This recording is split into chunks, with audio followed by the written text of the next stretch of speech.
अस्सलाम वालेकुम। आज मैं बनाना सिखा रही हूँ मिंट चटनी। इसके लिए हमें चाहिए 1 bunch of fresh coriander, half bunch जो है वो हमें मिंट का चाहिए होगा। हम ये मिंट के जो है वो सिर्फ लीव्स यूज़ करेंगे और इसकी जो स्टिक्स है इसको जो है वो रिमूव कर देंगे।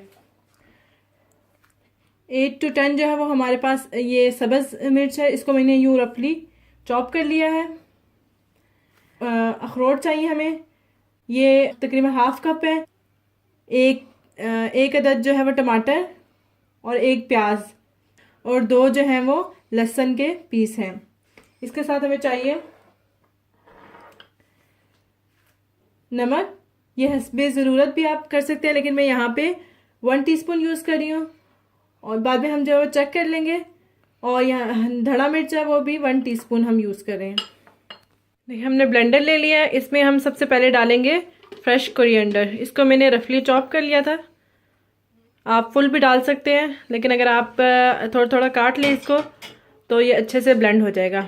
इसके साथ ही ये देखिए जो मिंट थे उसके लीव्स हमने जो है वो सेपरेट कर लिए हैं और ये अब हमने इसमें डाल दिया है। इसके साथ ही अब हम डालेंगे ग्रीन चिलीज़,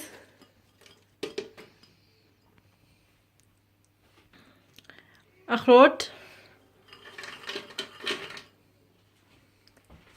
अब डालेंगे हम इसमें प्याज और लहसुन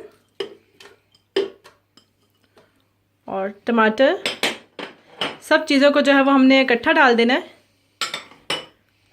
और साथ ही ये क्रश्ड चिली एंड सॉल्ट। और हम इन सब चीज़ों को ब्लेंड करने के लिए जो है वो इसमें थोड़ा सा पानी भी ऐड करेंगे ताकि ये अच्छे से ब्लेंड हो जाए। अब हम इन सब चीज़ों को ब्लेंड कर लेंगे।